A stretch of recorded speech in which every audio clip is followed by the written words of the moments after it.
It is a real pleasure to be with you today. And Casey Luskin gave you a nice introduction into the idea of information in biology and basically detecting design biology.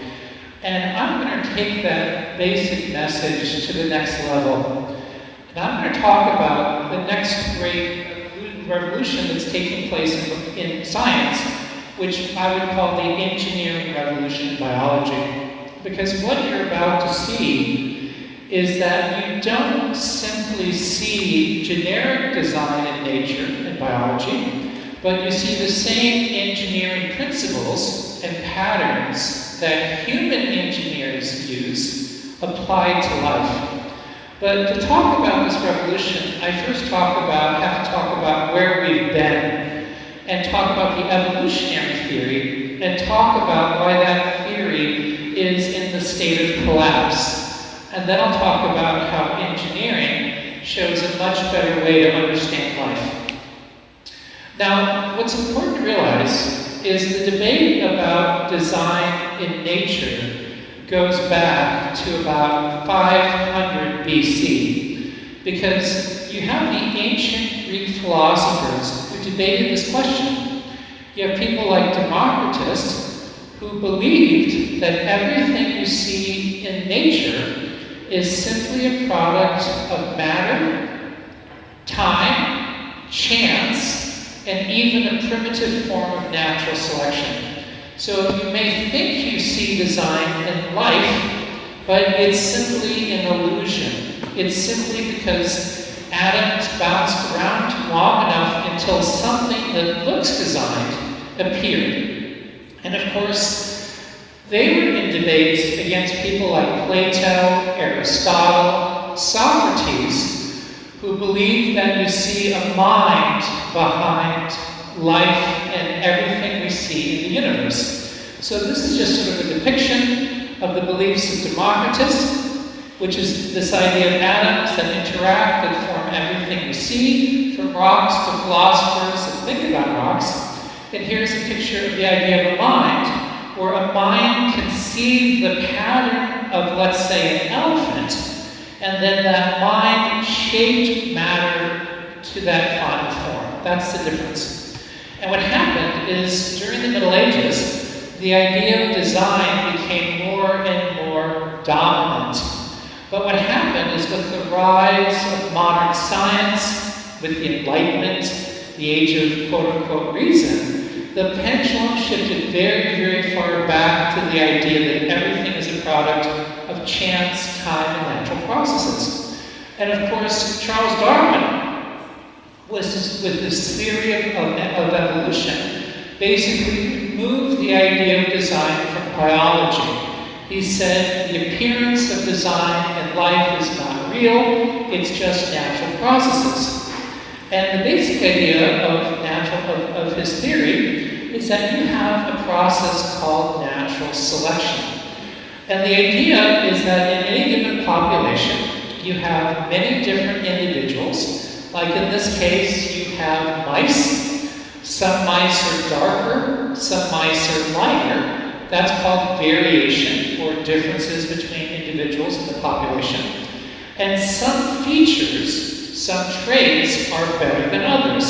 So if we have this environment where there's a fox, and the environment is very, very dark, which mice will be eaten? The light mice or the dark mice? And obviously, the dark mice will be the ones that are eaten.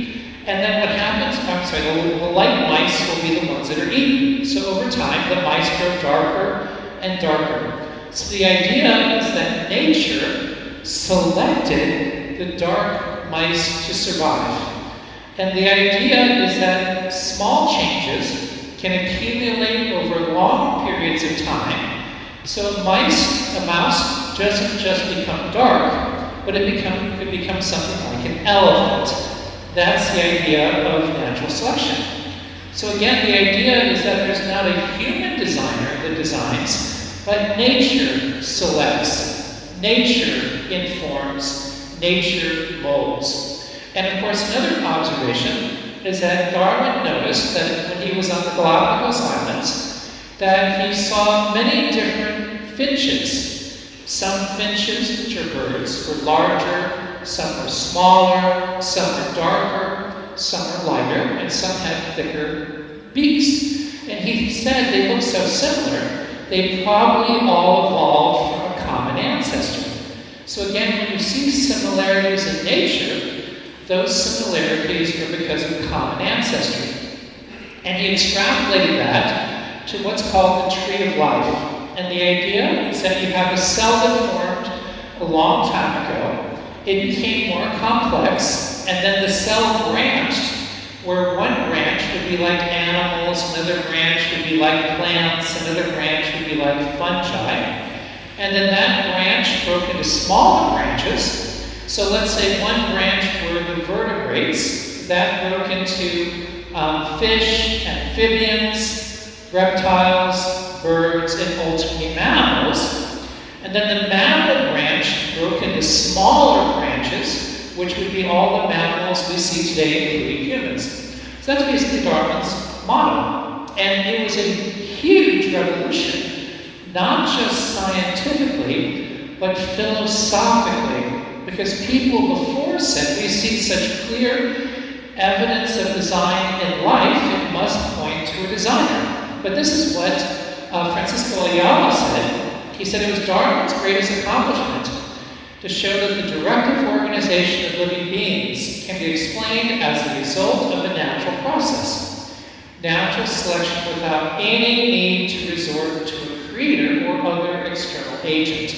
So again, there is no designer, but nature does the creating. Nature does the transforming, which was very radical. And if you look at typical arguments for the truth of evolution, you typically see a list that looks a lot like this. And this comes from the University of Berkeley, or Berkeley University. But what's happened over the last several decades is each of the arguments for evolution is in the state of collapse. It's appearing less and less compelling because these arguments are presented a lot like a faith tradition, a set of beliefs that are passed on from generation to generation.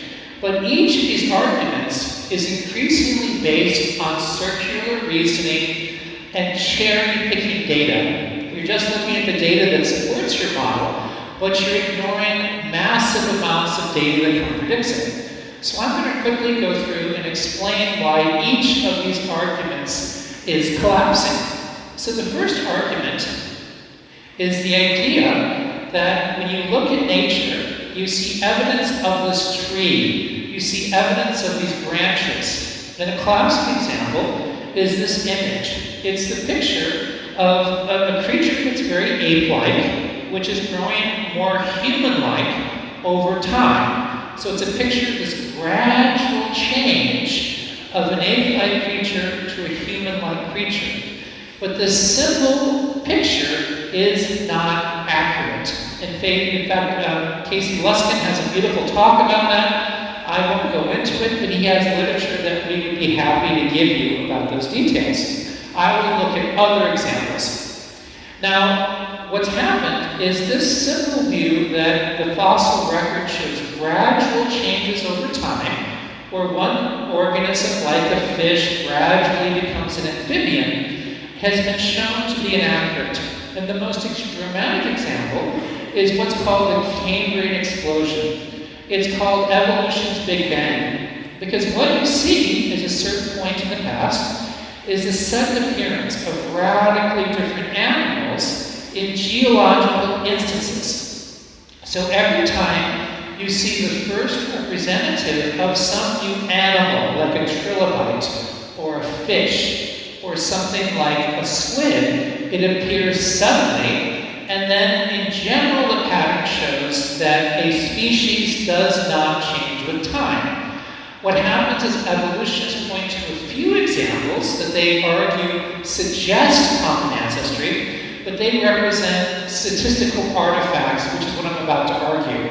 But the general pattern is things appear suddenly, and then they do not change. Here's kind of a depiction where this represents time, and these lines represent the first appearance of different types of animals. And they appear suddenly, they do not change significantly, and what you don't see are ancestors leading from one animal back in time to the trunk of an evolutionary tree. That's not the picture you see. Here's an example of the vertebrates. This would be everything from different orders of reptiles to different orders of birds to mammals.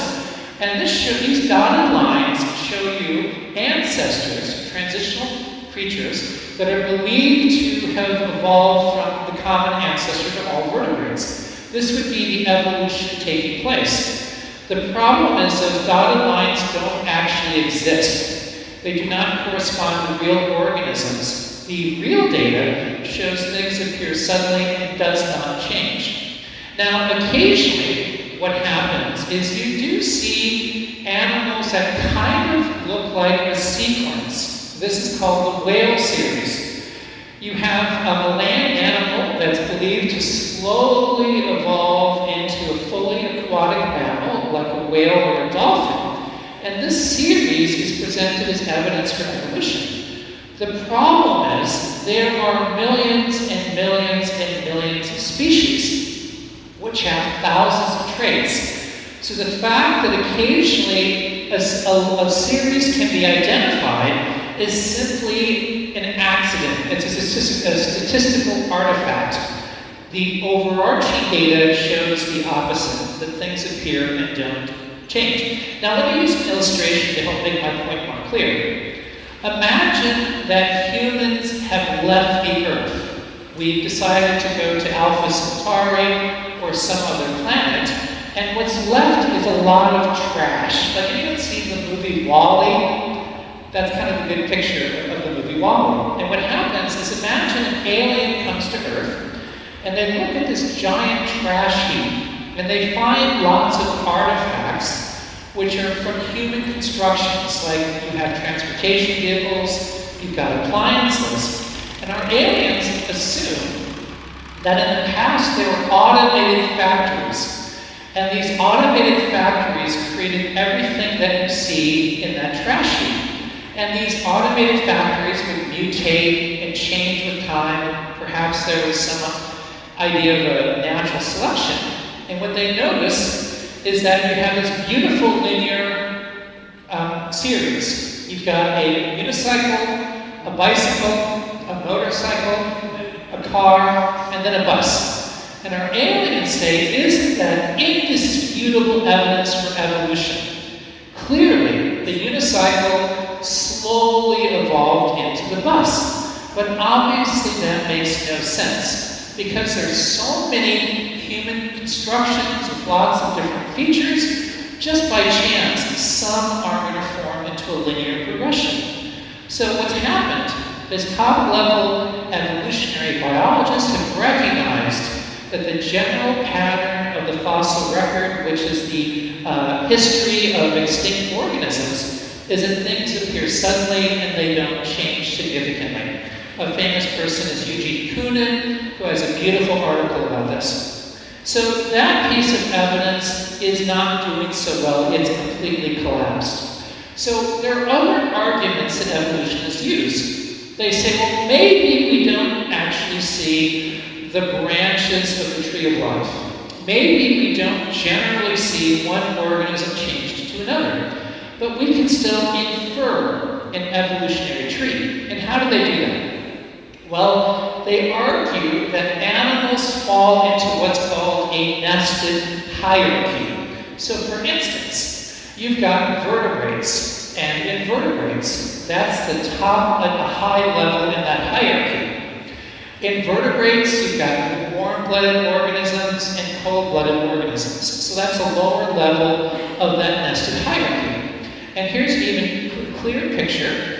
Is you have, let's say in this nested hierarchy, you've got mammals, and all mammals have hair, they produce milk, and they have other characteristics. Within mammals, you've got smaller categories. And the idea is that every level of the nested hierarchy corresponds to a branching point in the tree of life.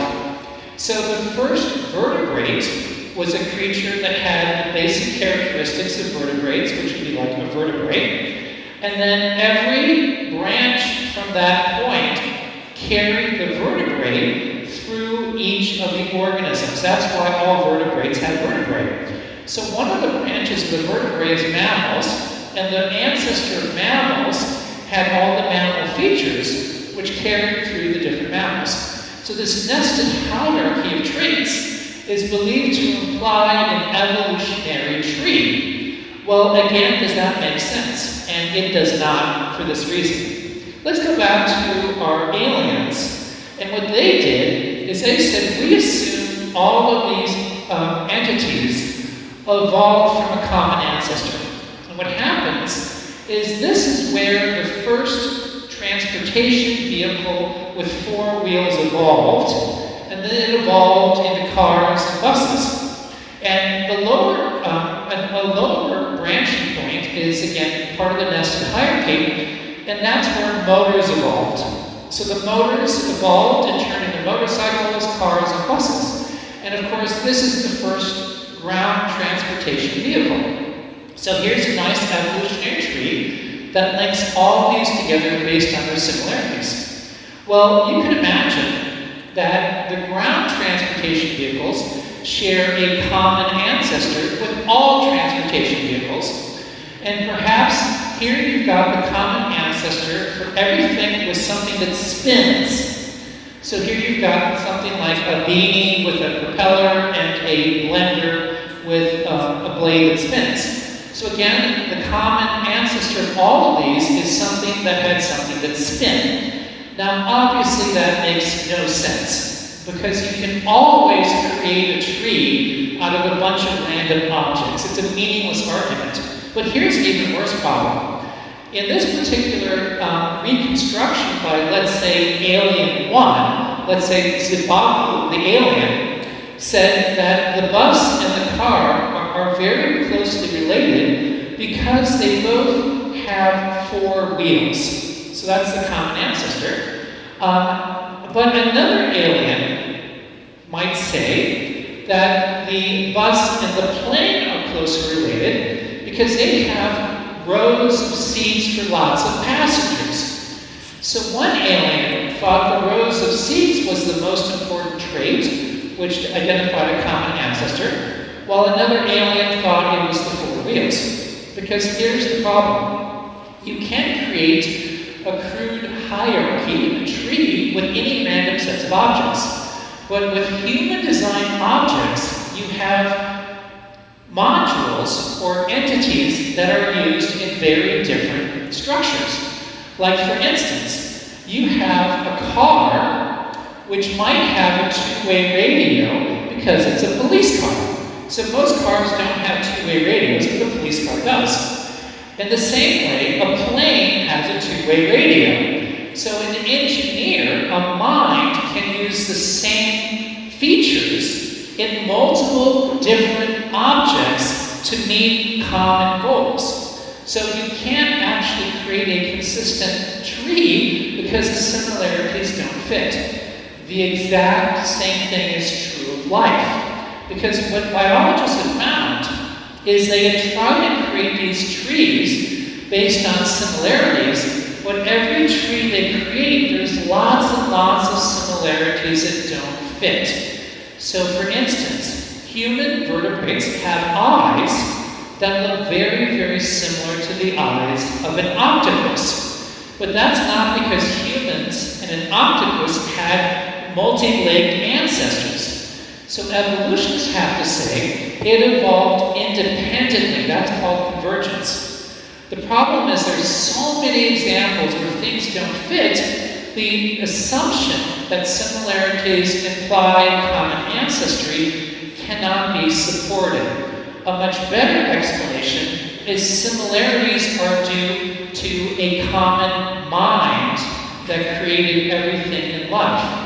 And that mind created things based on blueprints, which can be organized into a hierarchy, but that mind also creating the same features in radically different organisms to meet common goals, like an eye. So an engineering framework explains the pattern of similarities much, much better than evolution. Now, the last argument typically presented to defend the evolutionary framework is that we see evolution before our eyes. Now, I don't know if you knew this, but Lake Victoria has what are called cichlid fish. And these are very special fish. Because what happened is you've got one pair of cichlid fish that came into the lake, and over long periods of time, it changed into many different species.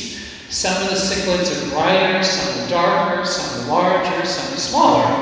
And people said, this is amazing. Look at the power of evolution to change these fish to adapt to their environment. But there's a problem, and here's the problem.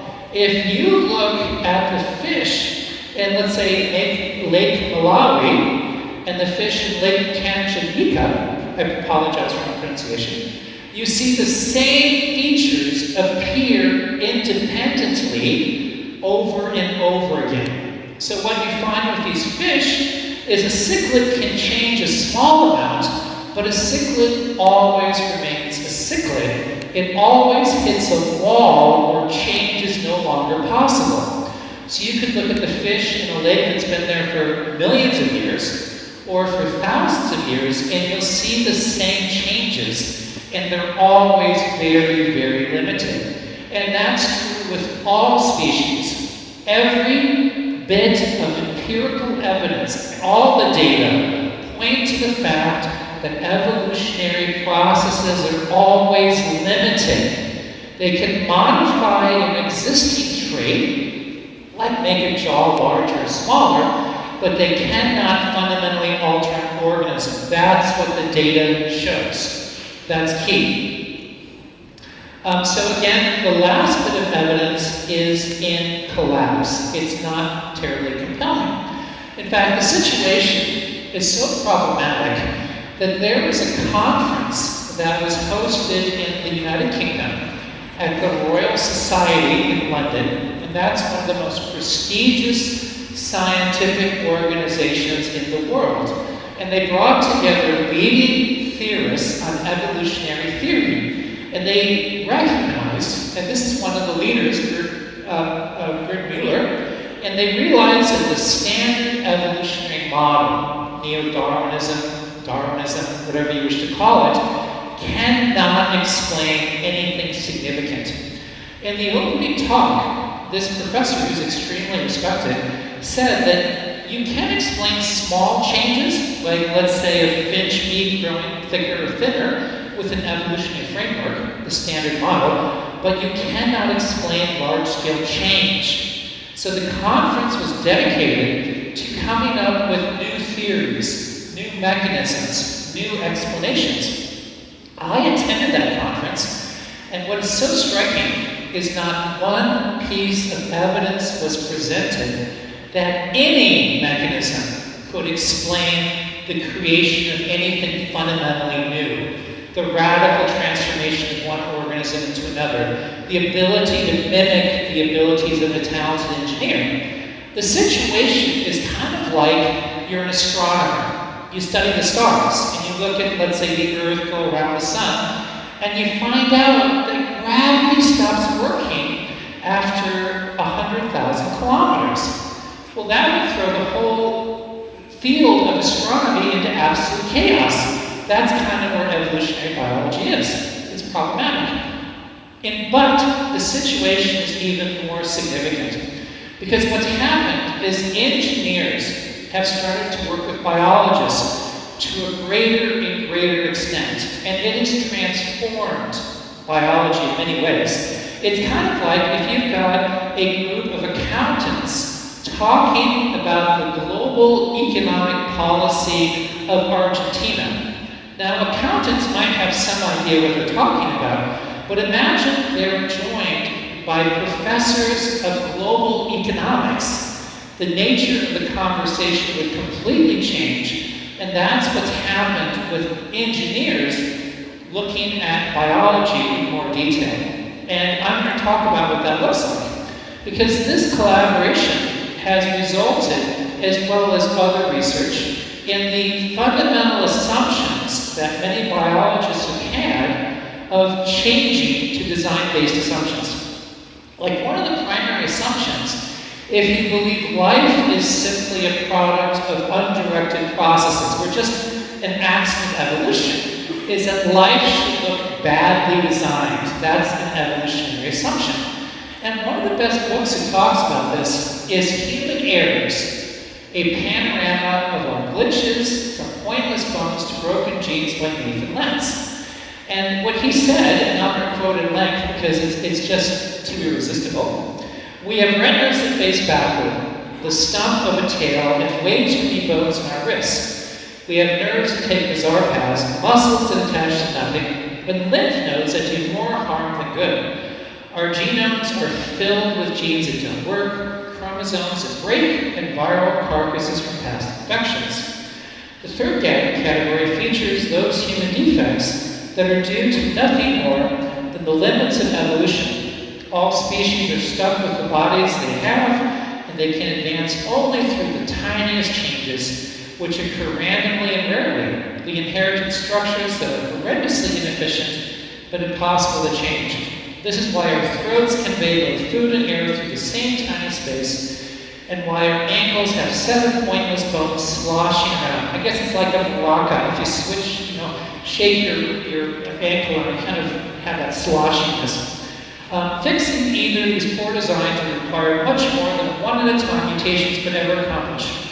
To suppose that these living things were separately created is to view the creative agent's whimsical, bumbling, and mediocre engineer and unintelligent designer. Classic example is we have in our eyes photoreceptors which detect light that don't face forward, but they face backward. So photons have to go through tissue to get to the photoreceptors.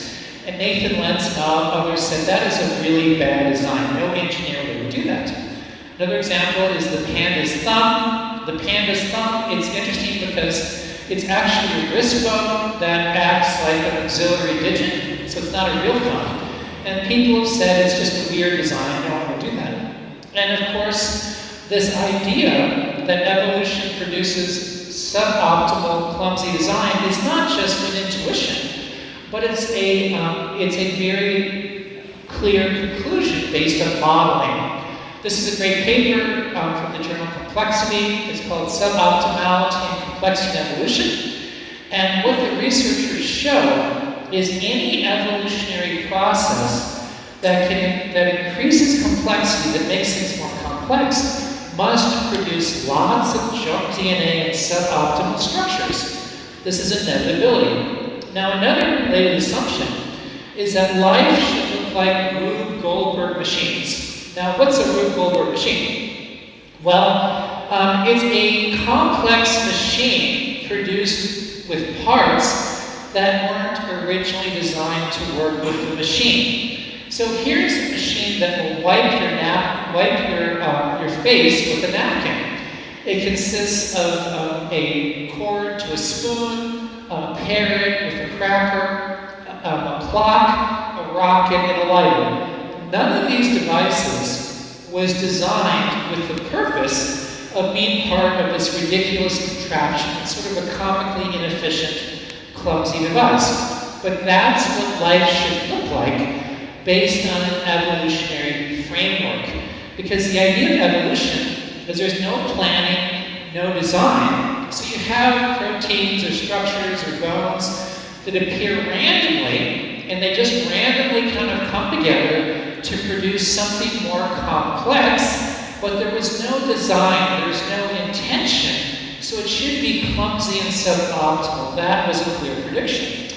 In fact, Jerry Coyne, who's a prominent evolutionary biologist, said, indeed, the uniform experience of scientists who work on these systems is that they embody an absurd Rube Goldberg-like complexity that makes no sense as the handiwork of an engineer, but makes perfect sense as a product of a long and unguided historical process. Now, what I greatly appreciate about Nathan Lentz and Jerry Coyne is as atheists, they are very consistent with how they interpret life. They assume it's not designed, and that's how they interpret it. I also appreciate them because they're so spectacularly wrong. I mean, you look at what they said, and there's so many examples where what they said was known to be false even before, like, Nathan Lentz's book was written.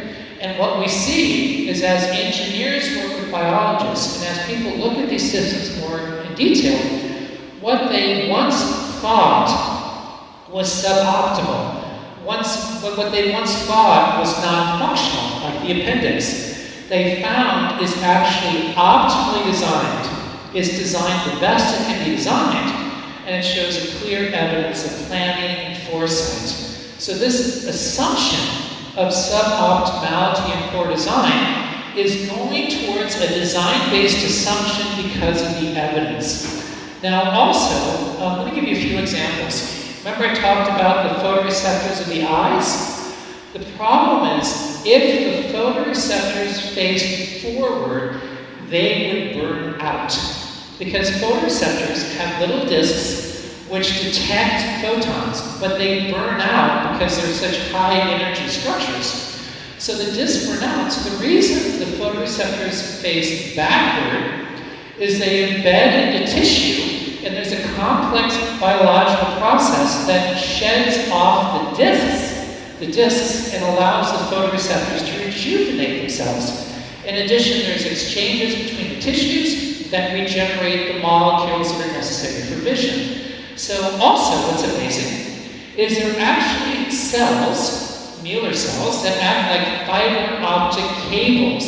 So they take the light and move it right to the photoreceptors.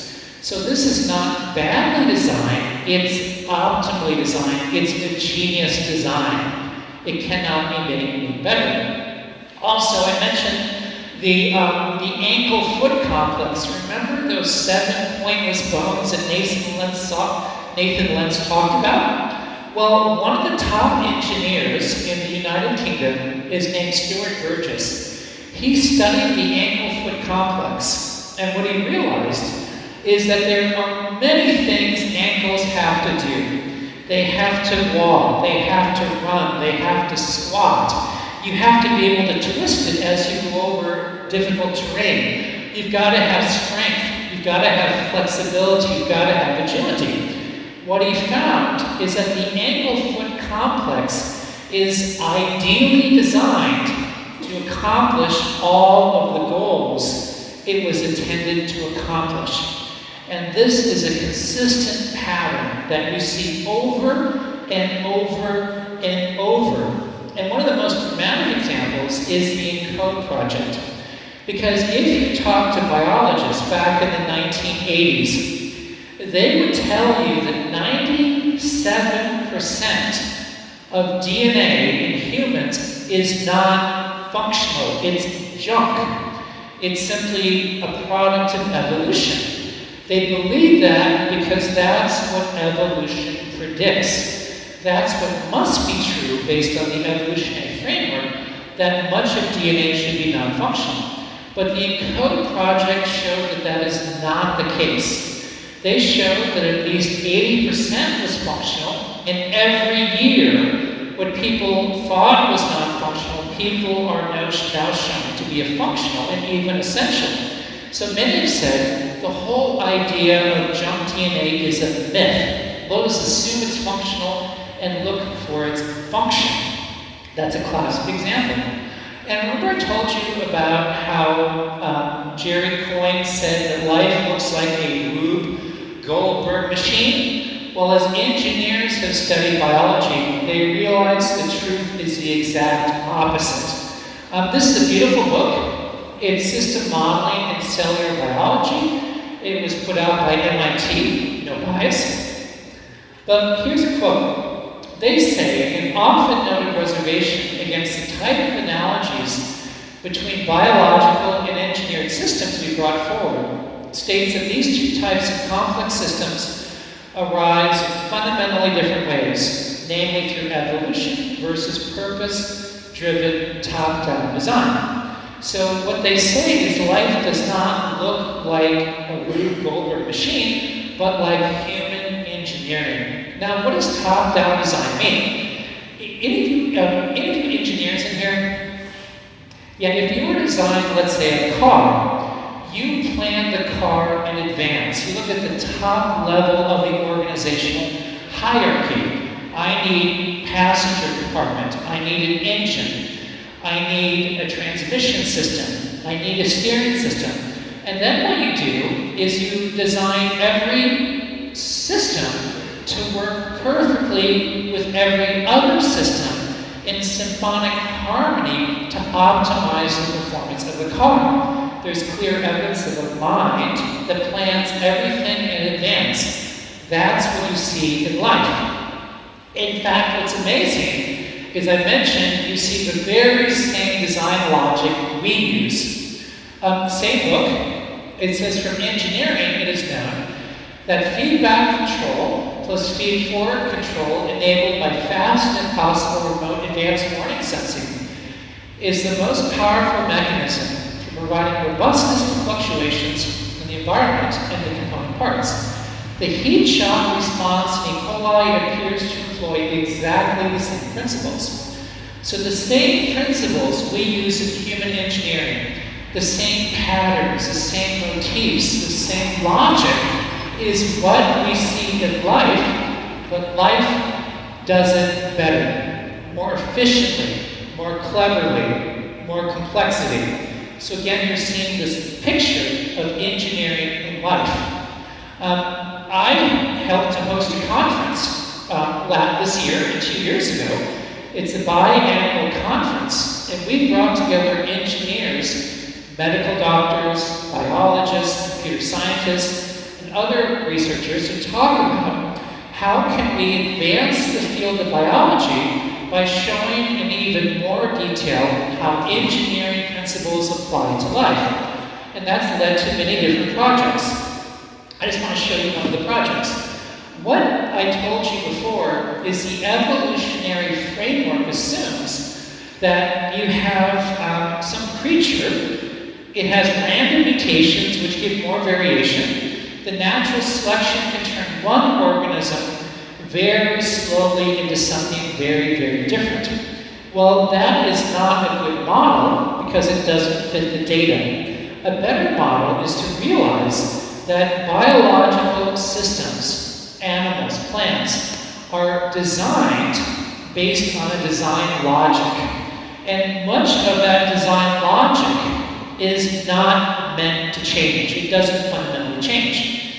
If you look at a certain order of birds, the basic bone structure, the organs, the interrelationships never change. They're fixed. But organisms are also designed to have features that are flexible, details that can be modified, so the design logic can be fine-tuned for a particular environment. But the variation you see is not purely based on random mutations. It's based on the design logic. Organisms were designed to adapt, and the parameters are set by the mind that created it. That's a picture that we're seeing. Here's a beautiful paper that supports that. This is a paper by Stuart Burgess, and what he shows is that animals use what are called 4-bar linkage systems. And that's basically 4 bars connected by hinges, and it allows for the very careful transmission of force to whether it's a jaw biting something or the moving of an arm. And in that paper, he talks about labyrinth fishes. And here are labyrinth fishes, and they have 4-bar linkage systems, but they are the same basic idea of a 4-bar linkage, but they're different versions. And each version of the 4-bar linkage system is designed for the needs of that fish. So some create more force, some are faster, and so forth. And what happens is, this is really amazing. This is a paper that talks about these labyrinth fishes. And here's a quote, which I won't read because it's a lot of technobabble, so I translated it to make it easier for you. But if you want to come up and read the original quote, you're welcome to do so. But what they say is diverse four-bar lipid systems were designed to achieve specific goals in each lab species. None of the distinct designs could have emerged gradually, nor can they be fundamentally altered without destroying their function. A new design must replace the old system at once. The fossil record confirms this principle by demonstrating that new designs appear suddenly multiple times independently. So what you see in the fossil record is that whenever you have a particular design logic, like for this labyrinth fish, it never changes. It can change because the engineering logic won't allow it to. You change the linkage, it breaks, the animal dies. And every time something new appears, it appears suddenly and then doesn't change. And you see the same design logic appear independently multiple times. And this goes back to what I said before, that similarities in nature are not best explained by common ancestry in general, but by a designer using the same design logic multiple times. That's a nice, beautiful paper. Now, let's talk about fruit flies. This is a beautiful paper about fruit flies, and what they did is they mapped out all of the variation in the wings. They looked at all the details in the wings, and then compared how those details related to things like genetic changes or genetic differences. And what they found was really amazing. Again, I'll skip the quote because it's pretty complicated, but here's my summary. The wing is manufactured through a complex process that was designed to ensure it is always constructed the same. A single tuning knob optimizes the wing for the current environment. So what happens is the way the wing develops, what's called the developmental biology, that's like the egg becoming a pupa, becoming an adult, is designed to ensure everything happens in the exact same way. Fruit fly wings are always the same. And if you do have genetic variation, what happens is the developmental program channels that variation such that there's like a single tuning knob. So there's like one variable that you can tune so that the wing can optimize in different environments based on how the parameter is tuned. So again, this is exactly what this engineering model says. The fruit fly is designed to always be a fruit fly, but the wing is designed to have a tunable parameter to optimize it in different settings. That's the picture we see. Now, there are mutations that can alter the basic design logic. They are always harmful. You never see X-Men. You never see a mutation which alters the architecture of an organism that's not harmful. That's the picture you see. Now, here's another project which is dealing with adaptation. Because in the evolutionary framework, you hear language like this all the time. Nature selected this fish to become larger. Nature selected an ape-like creature to become a human-like creature. You've all heard that before, right? Does it make sense? Well, let me kind of use an analogy. Have you ever seen a newspaper article of a tornado or a hurricane that goes through some city and like maybe a few houses survived? You've seen that before, right? Do you ever read the fact that does the writer ever say, nature selected that house to survive, and nature selected against that house surviving? Did you ever hear that? Doesn't make sense.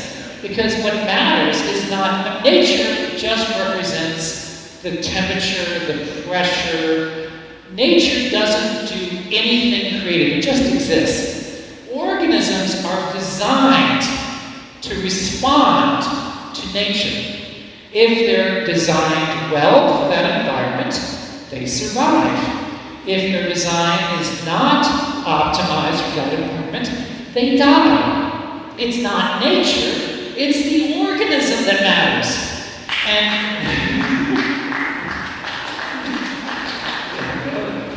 okay, so a much better model for biology is a tracking model for biology. And one of the speakers at our conference has done a lot of research on this, and I've kind of taken up the torch and done more research. So what happens is when you look at evolution, even small-scale evolution, it's not entirely random mutations. It's systems in organisms are designed to monitor the environment. And when certain environmental changes take place, there's engineered systems to modify the organism for those conditions. So remember I told you about, and here's just kind of how it works. The way it works is you have sensors that sense the environment. They send signals to a logic-based analyzer that determines when certain conditions are met. That sends signals to mechanisms that produce changes. That's how it works. So here's a great example. This is a beetle. What happens is when this beetle gets around army ants, it changes its body to look like an army ant. It changes its smell to smell like an army ant. It changes its mannerisms to act like an army ant. That's not because of random mutations. It's because an engineered system modifies the beetle in predictable ways. And the beetle follows a army ant into the nest and eats all the eggs. Here's another example. Plant hoppers. This is the same species of this insect. What happens is the insect is monitoring the environment.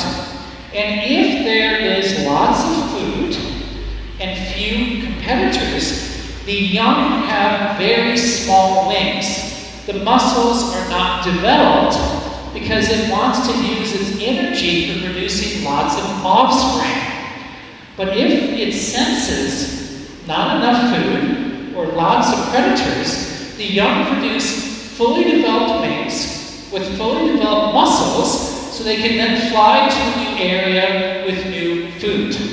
Not random mutations, pre-engineered responses. Okay, I talked about the cichlid fish, right? Where's Lake Victoria? What direction is it? Just go out there, get some scuba gear, and you'll see all these beautiful fish. But as it turns out, when you look at the differences in the jaws, in the spines, in the body shape, is not mutations. It's systems engineered in the fish. So if it eats a different type of food, it senses a predator, a different environment, the juvenile fish modify themselves to produce all these different types of outcomes. And remember I mentioned the fruit flies? Well, as it turns out, both for fruit flies and for cichlid fish, even the genetic changes aren't random. What happens in organisms is they've got mechanisms that will direct mutations in local areas in certain ways. So even the genetic variation is not random entirely, but it's engineered systems called natural genetic engineering. So for instance, with cichlid fish, if they're in an environment with different light conditions, a region of the DNA called a transposable element moves to the genes that control vision to modify the vision so it can see better. And the same thing is true with the stickleback fish.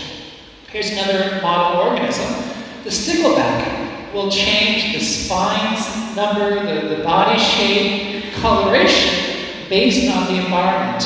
And also, when you look at these stickleback fish, you can look at fish in different lakes or different environments, and the genetic changes are remarkably similar. So even the genetic changes are not random. In fact, one of the most interesting examples is cavefish. Because what you have with cavefish is you've got reduced eyes, lack of pigmentation if a fish goes into a cave. And I used to think, this is like a clear win for Darwin. I mean, what a no-brainer. I mean, a fish goes into a cave, some random mutations knock out the vision, it can't see. Well, that's not the case entirely.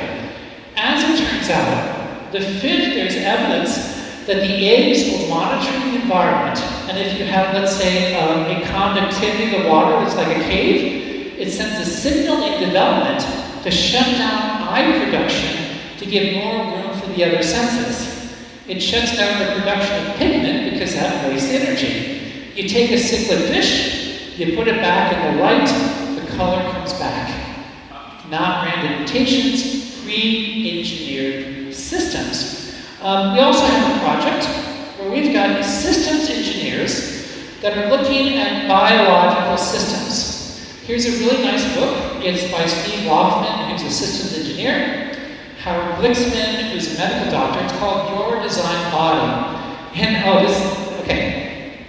this really excites me because systems engineers study what it takes to have different systems work together. If you want to have an automated car, you better make sure that your camera works really well with your brakes and your steering wheel, right? Bad things happen if these systems don't work together. Same thing in life. What you find, and here's just a really nice quote from another systems engineering book by the US Department of Defense. What they talk about is system-level interfaces must be established, that's between different systems. Communications and interoperability requirements must be established, data flows defined, and operational principles refined. So there's certain principles that systems engineers always use. Well, guess what happens when you look at the human body or any biological system? The same principles are at work.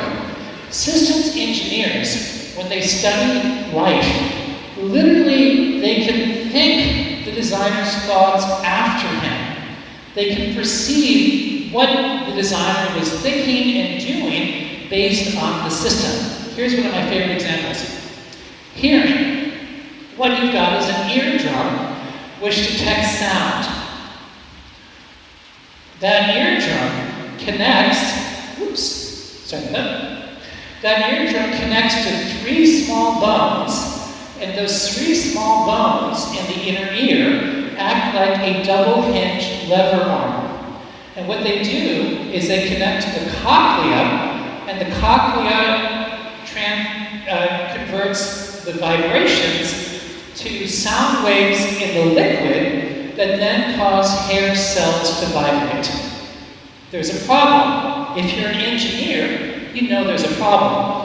Because the resistance of sound in air is different than in a liquid.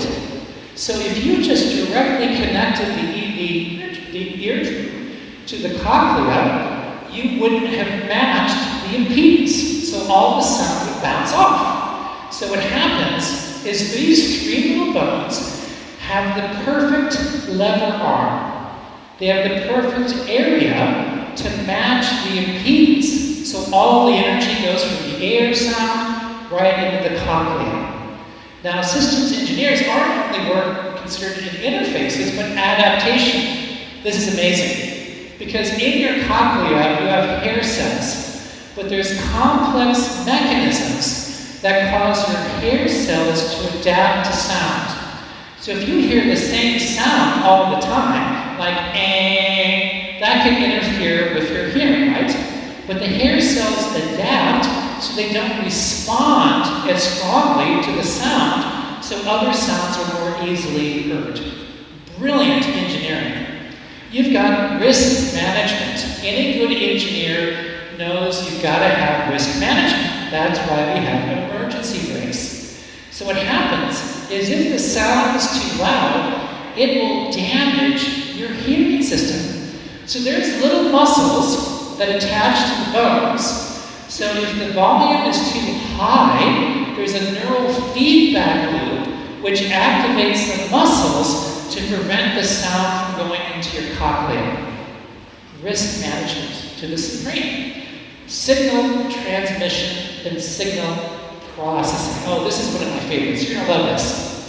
You know how sound has multiple frequencies? Well, what happens is what's called a membrane, it's called a basal membrane. In the cochlea, what happens is its dimensions change as you go through the cochlea. So different parts of the membrane vibrate at different frequencies. And the hair cells are engineered to optimally respond to those vibrations that they're next to. So what happens is different neurons sense the different frequencies independently to the brain so they can be processed.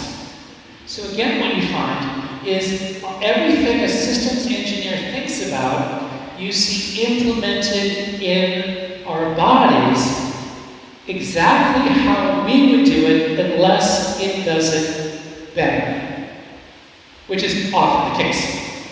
Now, one last project that I'm working on is looking at the origin of life. So we're asking the question, how simple can a cell be before it no longer works? Like, how simple can a cell be? What did the first cell look like? And you can look at a lot of research on that with people like Venter, and what they do is they take a bacteria cell and they remove all the genes until it stops working. You see how simple it can be. But we also have looked at engineering principles. So you've got theoretical analyses of self-replicating machines. People like von Neumann, people like NASA that have looked at self-replicating space probes. People who have looked at self-replicating robots. And what you find is a convergence of what you find in biology to what you find in engineering. So self-replication by its very nature requires energy production, selective gateways, active transport, information processing, manufacturing, auto-assembly, automated repair, waste disposal, sensors, signal processing, control systems, and global coordination. So an engineering framework helps you to understand the minimal components of a cell and how they interrelate and the logic upon which they're based. In addition, what you see is evidence of design that's so clear, so unambiguous to deny you actively have to suppress the truth. Thank you.